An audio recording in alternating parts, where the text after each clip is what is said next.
Well, hey there. Great to be with you again. Michael here from Leaderscape.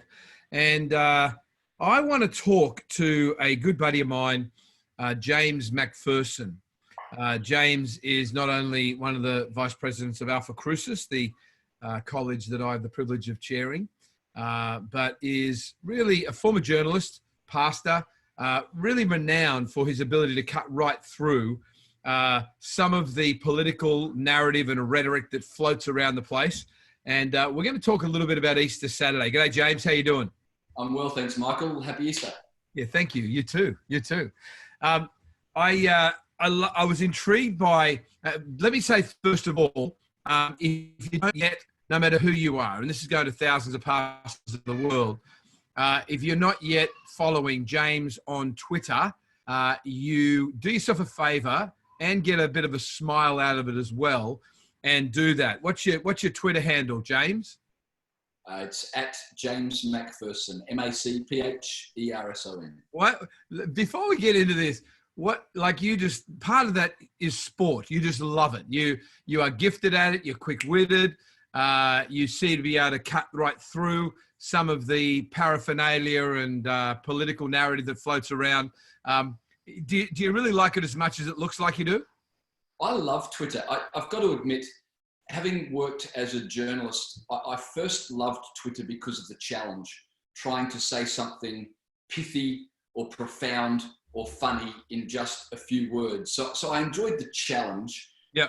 Then, of course, it's a wonderful medium to be able to share ideas and engage in debate with people. And you do it very, very well, my friend. Very well.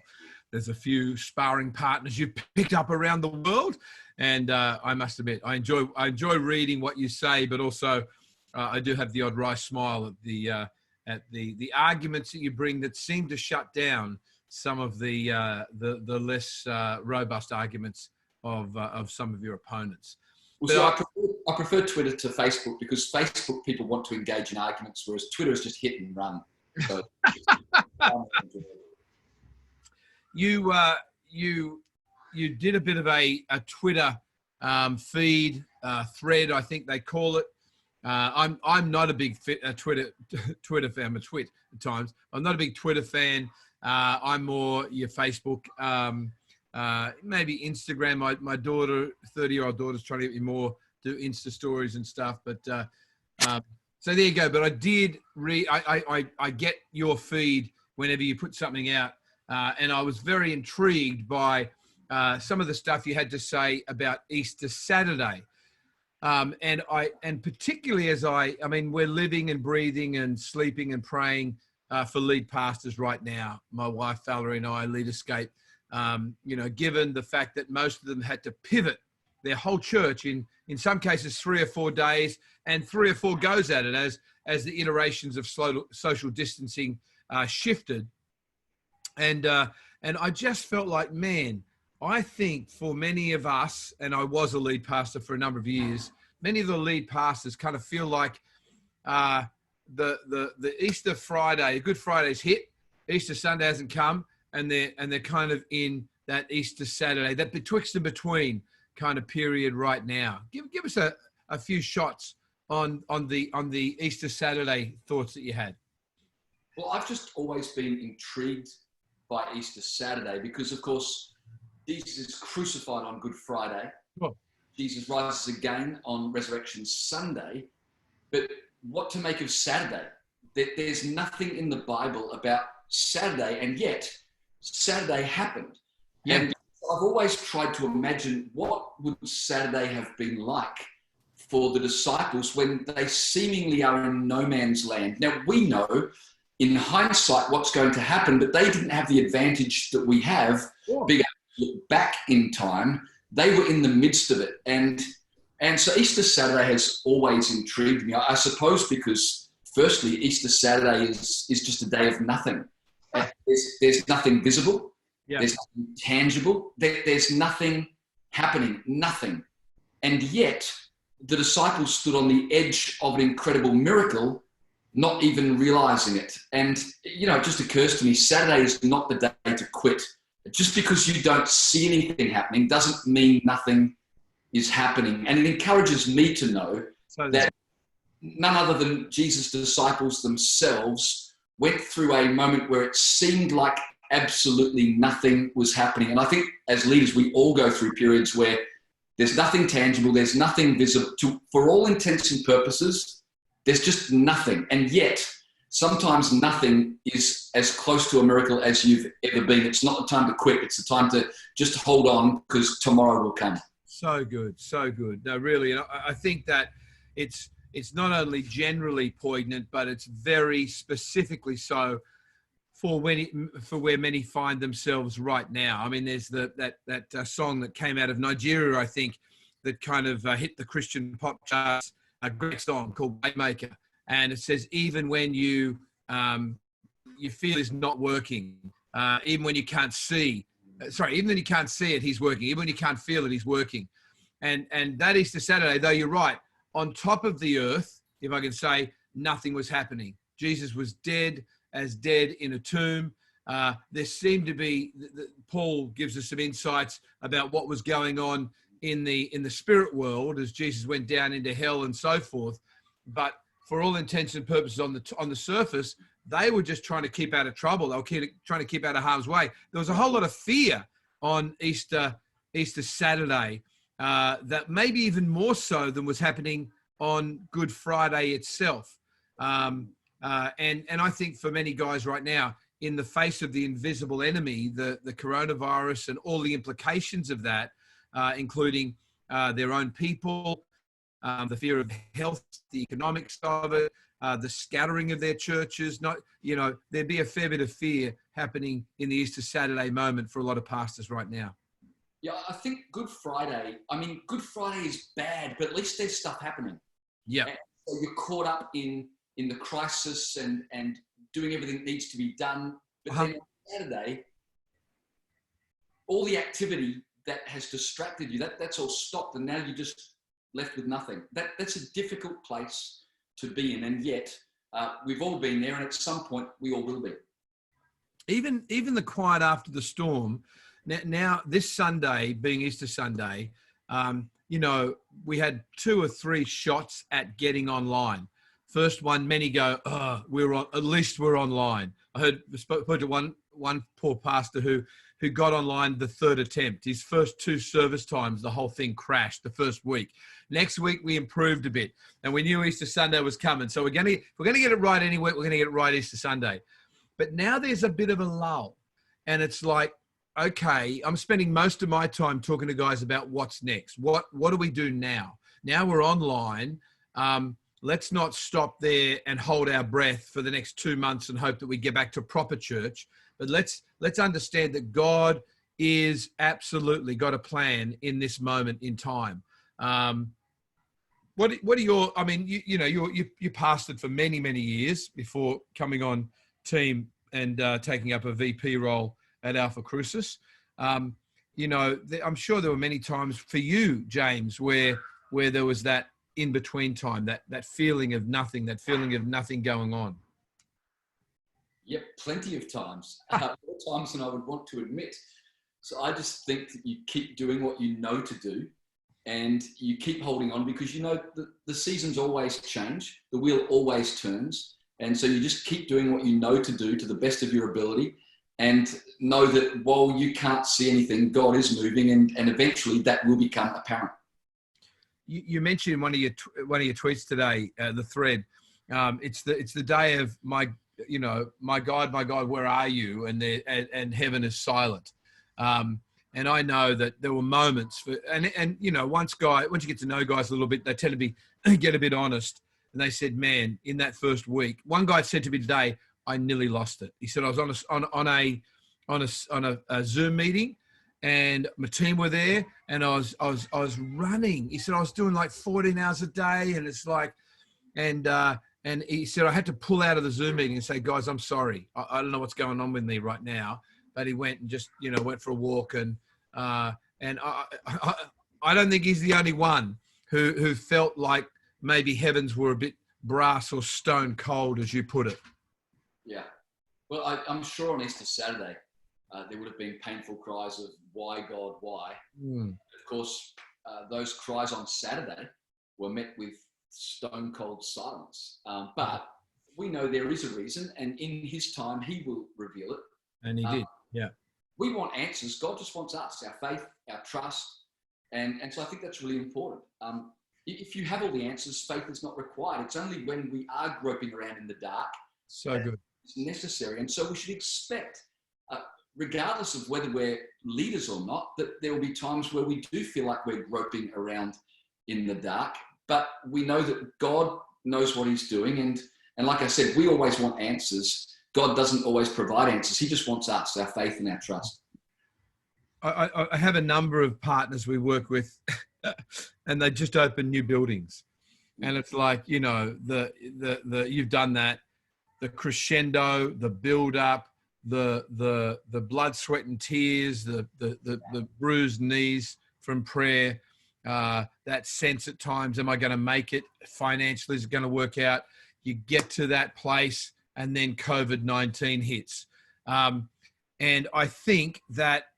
One pastor of a large church in LA described, he said, I had to give myself permission to take a couple of days to grieve.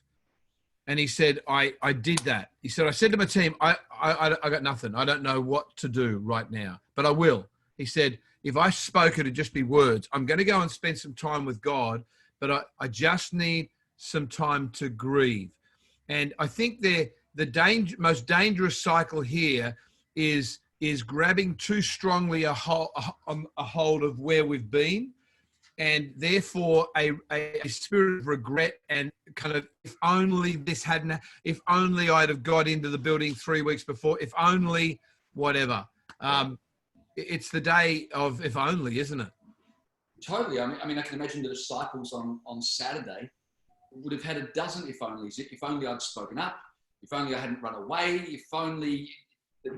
And all of us have if onlys, and to be honest, some of our if onlys are valid, some of them are pointless, all of them are too late.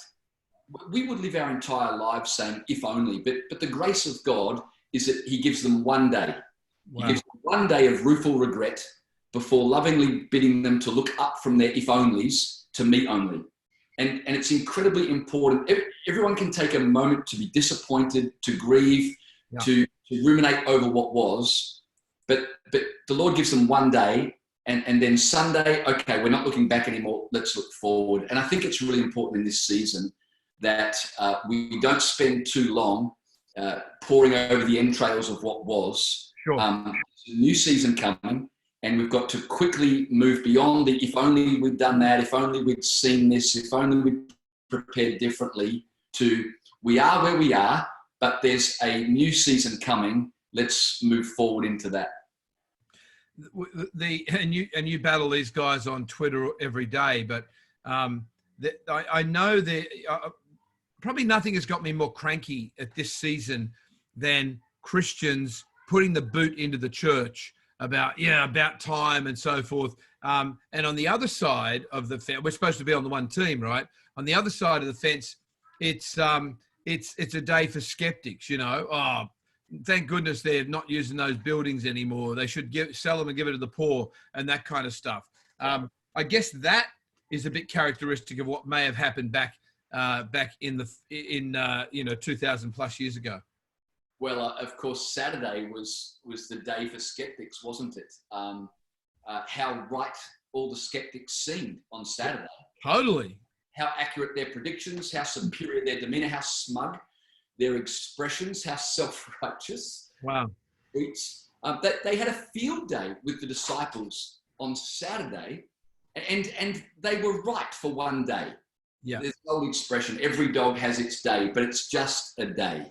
Huh. And there are moments where it seems like all of our critics are right, and all of their words of doom have now come home to roost.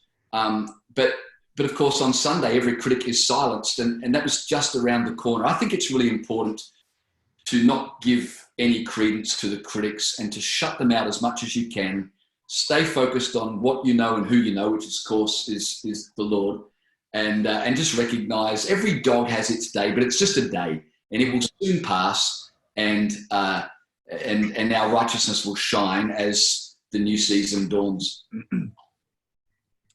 I guess no one knows what some of our lead pastor friends, and you're still in contact with hundreds of lead pastors around Australia and South Africa and the US, around the world as well.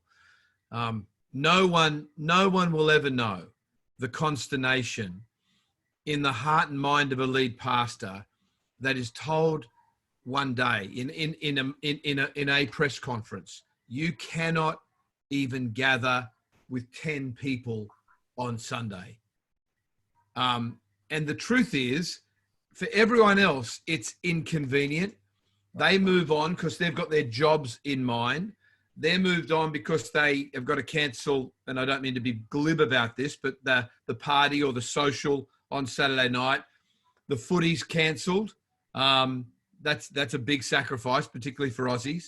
And it seems that people move on into their own world, and the lead pastor, particularly, and the team, the key team, they are left to carry the burden of caring for these people that arguably have never experienced the degree of uncertainty and even fear fueled by the media. And I don't want to be too heavy-handed there, but the truth is there's a feeding frenzy that does happen around that. There's information, sure, and we need to have that, but there's a feeding frenzy. Maybe you can give some insights into that. But I don't think you can be too heavy-handed with the media, right? It seems that for many lead pastors, and even being separate from their posse, their cohort, and you can get it together on Zoom, but they're not having a coffee or something else on the veranda with some of their mates. They too are isolated to bear the burden of this. It seems somewhat alone.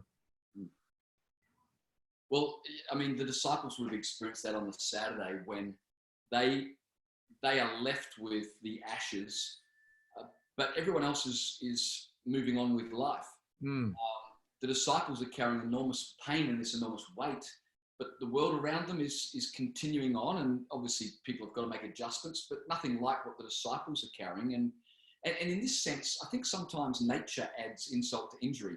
when our world has stopped, but the earth seems oblivious to our world and just keeps on going, and we can easily think that no one understands. And the danger is when you start thinking nobody understands, it's a very small step from there to start believing God himself doesn't understand either. Just unpack that a bit more. That's more than intriguing. So, sorry, go again. Just unpack it a little bit more. Just that I get that, that no one understands. It's the Elijah syndrome of, I alone have bowed the knee, not bowed the knee, and God quickly corrected him and said, yeah, I got, 4,000 or 7,000 or whatever. We're right, Elijah. We appreciate what you're doing, but you're not the only dude that's carrying the flag here. Yeah. Well, David says, even when my mother and father forsake me, the Lord will uphold me. I think if you focus too much on my mother and father forsook me, you start to spiral into this dark place where you feel like you are the only one. And you mentioned Elijah, who then believes God isn't even there either. Yeah. And I just think that's the natural propensity of human nature. If you allow yourself to go down that road, I think you've got to be very careful the roads you allow yourself to start walking down. And I just think it's incredibly important not to go into the doom and gloom and no one understands and my team don't appreciate the pressure that I'm under, and just it's not even worth having those thoughts, to be honest. The thing to remember is God doesn't move on. God just moves everything. And the end of the world on Friday becomes the hinge point of a brand new world on Sunday. Yeah. You've just got to hold on to that and don't allow yourself to be too despondent by the fact that it seems like other people don't appreciate what you're having to deal with. Brilliant. I think that, and we touched on it earlier on, and I'll let you go in a minute. It's Easter Saturday evening there. Let's get back to be with your family. But when in reality, on the surface, nothing was happening.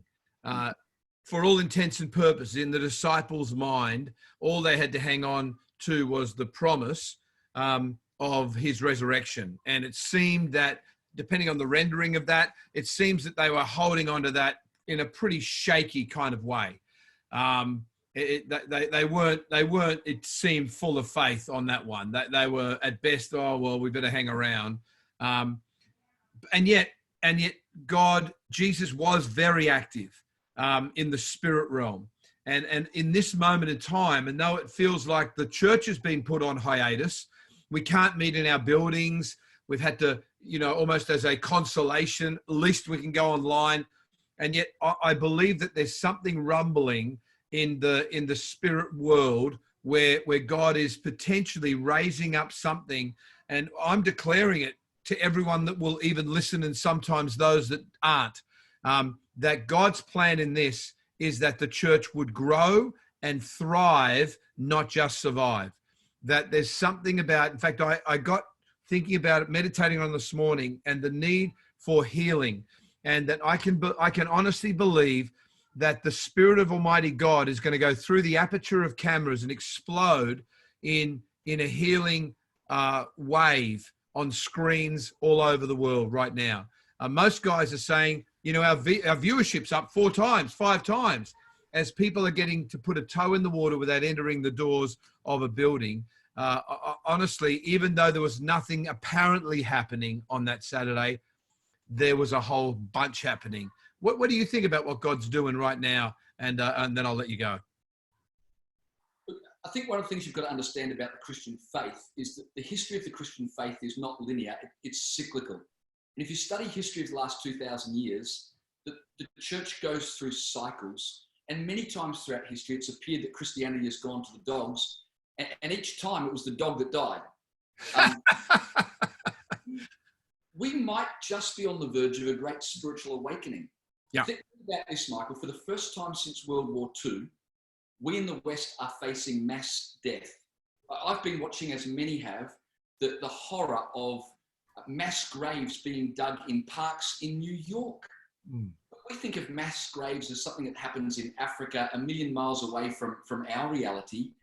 But when you're seeing mass graves being dug in New York, it's the first time that we in the West are facing mass death. And, it's been said there's no such thing as an atheist in a foxhole. In other words, when people are faced with the reality of their own mortality, suddenly everybody becomes religious. The question of what happens when we die is suddenly not forgotten, but it's forefront.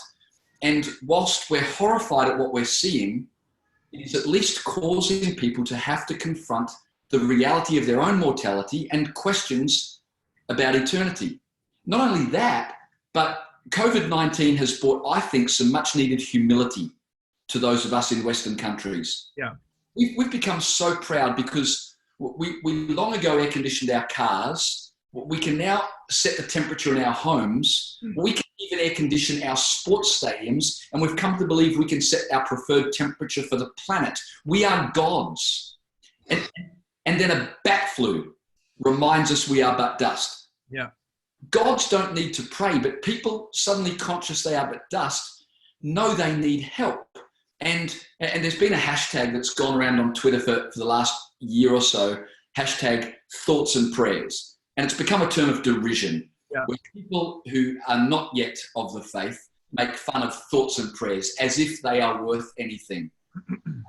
And yet in the real world, right now, people are praying more than they ever have.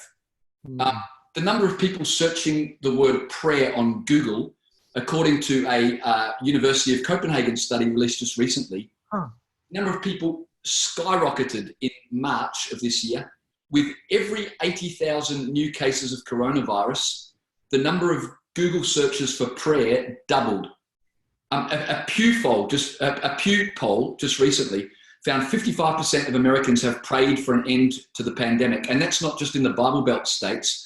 The researchers reported that 15% of those who said of themselves, I never pray, and 24% of those who said, I don't belong to any religion, have actually prayed about the virus. What an amazing thing that in this season, people confronting their own mortality and suddenly aware we are not as in control as we imagined we were, are now suddenly open to spiritual things. This is a difficult time for the church, but the church has always prospered in difficult times. Difficulty is not our enemy. Prosperity has always been the enemy of the church. Yeah. We might just be coming into our best days. Now, it means we've got to be creative. We've got to be courageous, but it might just be the best time for seeing souls saved and the kingdom of God expanded. Can I share one more thought with you while we're on this one? COVID-19 may act as a much needed circuit breaker for our culture. I have long wondered, what is God going to do to just shake us out of the state that we are in, because we've become so decadent.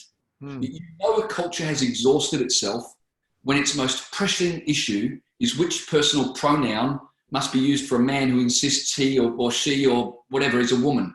Well, when that's the biggest issue on our news, you know you've got a culture in decline.